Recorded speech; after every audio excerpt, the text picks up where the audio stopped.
Hello, everybody, and welcome back to another episode of Overwatch Weekly. I actually have a decent amount of stuff this week. BlizzCon, of course, was last weekend, or the weekend before that.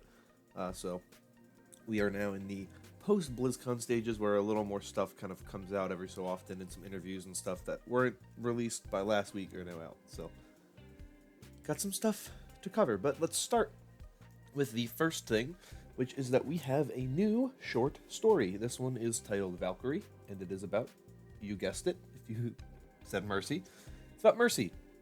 And the tweet about it says, confront the past in Valkyrie, a new Overwatch short story. Mercy wrestles with whether she should join the fight again. And you learn some things here and there about her, and there's some cool stuff that is it. So if you want to read it and check it out, you can do that through the link in the description, the top link in the description. But with this short story, as always, there's a new skin and challenge that comes along with it, and this one is the Mercy's Recall Challenge. So let's go over all the details for it. Fly into action and take up the mantle of the Valkyrie in Mercy's Recall Challenge. Bring the new Overwatch short story Valkyrie to life with story-inspired content available to unlock for a limited time. So, from now until December 2nd, players will be able to earn a player icon, 8 sprays, and a legendary Dr. Ziegler Mercy skin for a total of 10 new rewards. So let's talk about the in-game rewards that you can get. So, you should be seeing the picture now on the screen. If you win 3 matches, you get a player icon, which looks like Mercy in glasses. Like, I guess it's the Dr. Ziegler player icon. At 6 games, there is 2 sprays of Dr. Ziegler. And, of course, at 9 games, you get the Dr. Ziegler Legendary skin. So, those are gotten through getting wins in-game, whether it's arcade, competitive, or quick play. Any of those modes, you will be able to get these skins, or these items that you get to 9 wins. We also, of course, have streams that you can watch. And this time around, it's a lot easier than what you get normally. Usually, you have to watch a very specific streamer, or only a list of streamers, but now, it's not the case. Unlock additional rewards by watching Twitch streamers before, during, or after matches to unlock even more Mercy cosmetics, bringing you more Twitch drops every time you tune in to participating broadcasters through December 2nd to earn 6 Mercy's Recall Challenge sprays. And here you can see them here. So you have this first one at 2 hours. You got her in like just with her jacket over her shoulder looking at her watch. Then you have 4 hours of her healing May, and then her with the little girl from the short story. And then at 6 hours, you have Torbjorn fixing her suit. You have Mercy with coffee at her laptop, and then just like a Mercy portrait. Now, obviously, I noticed, or I didn't say any particular streamers, and that's because you can watch any streamer who is streaming Overwatch from now until December 2nd to get rewards. So anybody, you can go to any stream that's watching Overwatch and they will be eligible for Mercy's Recall Challenge, which is really cool. So that's all you need to do. Any streamer that you like that plays Overwatch, you can go to them. It could be XQC, it could be DeFran, it could be me even though I don't stream. Anybody. It could be your next door neighbor who has 1 viewer. I'm pretty sure it's literally any single person streaming Overwatch can get you drops. So that's the challenge. I really like the skin. I like all these sprays and stuff. I always love these events. I think these challenges, I guess not events, these challenges are really good. I think they're a really good way to get people engaged in the game, to get people back in, to get people going, oh, okay, let's see what we got. Let's see if there's anything cool. Oh, okay. this is a cool spray, this is a cool skin, whatever. And it gets people engaged with the community. It gets people watching Twitch streamers and whatnot. Even if it's only in the background, even if they're not fully watching it, it helps that streamer out. That's why I think it's better that they're doing it this way, where it's not particular streamers, or it's only on eligible streamers. It's anybody at all who is streaming Overwatch will be eligible to get you Twitch dropped. So I think it's a really good system. I really like this way. They did, I think, with the Ana Bastet challenge. They've done it once in the past. I don't remember exactly which person it was, but I don't remember which short story it was, but I think it was Ana's. That's it for the Mercy's Recall Challenge. Let's talk a little more about BlizzCon stuff. So Washington Post has 2 different articles from their BlizzCon coverage. Both of them are interviews with Jeff Kaplan. And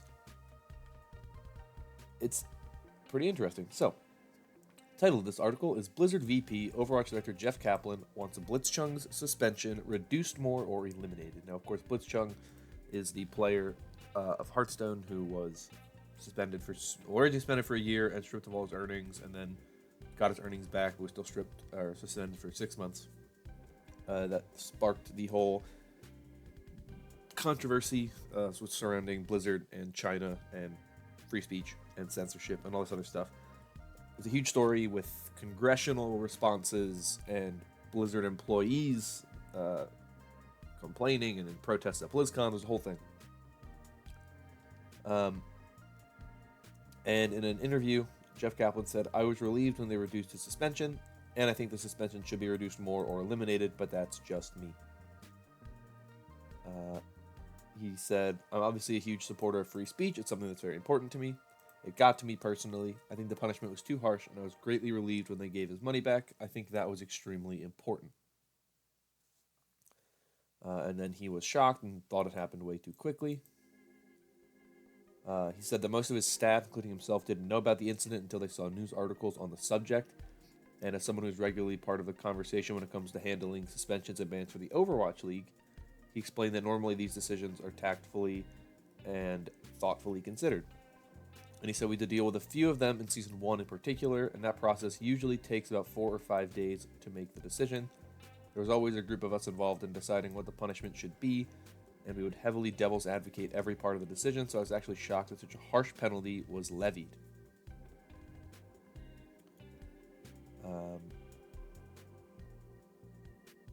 And then he said, "I think as individuals, we all have very different feelings about what happened in regards to the Hearthstone tournament and BlitzChung.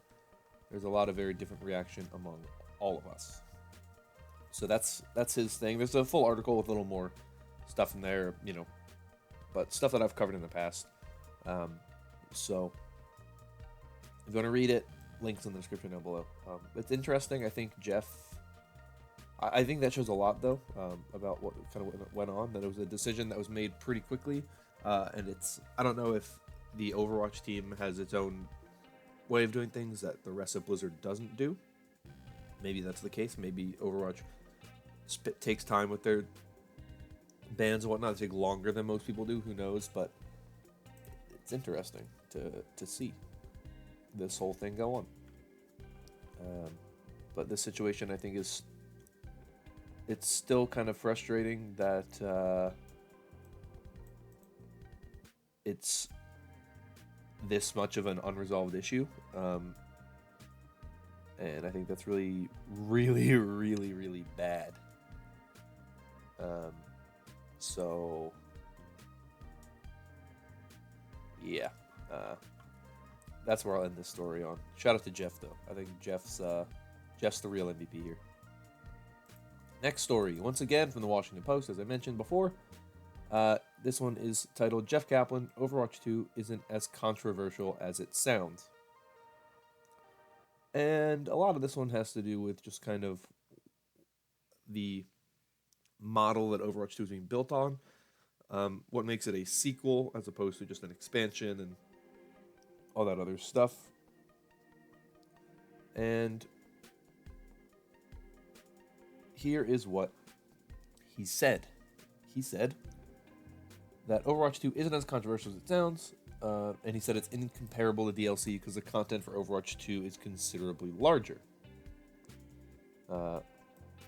He's quoted as saying, "This isn't just DLC for DLC or an expansion. I play a lot of games. I can't think of a single DLC expansion of this magnitude."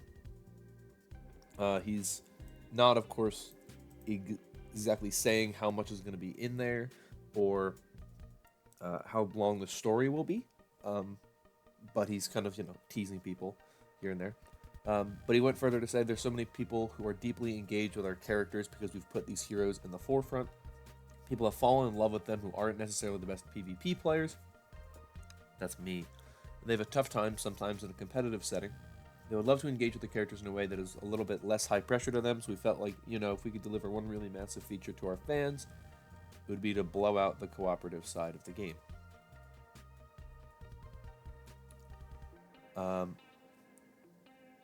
And then he said that that Overwatch 2 will be a complete story experience like you would expect from any AAA blockbuster game. And without saying how long it would be, he just said it would be significant.